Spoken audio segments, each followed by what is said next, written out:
بالأحسن من ولاية المدية، مساء الخير. مساء الخير الأخ شيخي. نعتذر منك لأنه انقطعت المكالمة منذ قليل. إذا فزت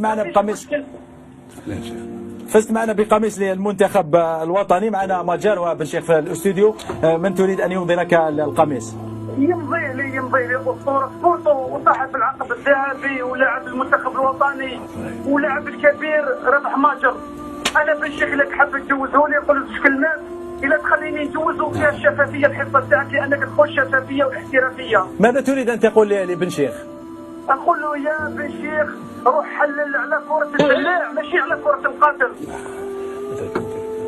كرة الدلاع ماشي كرة القدم، هذه اللي راه يحلل لنا عليها لا تعجب. حكاية كرة الدلاع قريب خرجت بن شيخ من عقله. يقول لي ما تضحكش. محمد والله راك انت قالنا راك محمد سمحنا عطيته قلت له دار عطيه سيدي له مصطفى وتربح. بصح حبيت نقول دوك هذا كي ناقشنانا في الفوتبول. لا تخاف ما ناقشنيش في الفوتبول. شكون هذا يا ربي ما يفوتش 25 سنه واش يعرف الفوتبول ولا الاول ولا وين واش يعرف في الفوتبول. مورينو مقلق شويه قال الشيخ.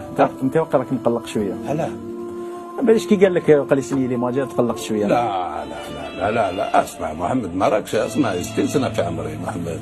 انا حياتي كاع فوتبول. انا ماشي ولد صغير اللي يقلقني، جامي يقلقني واحد هكذا.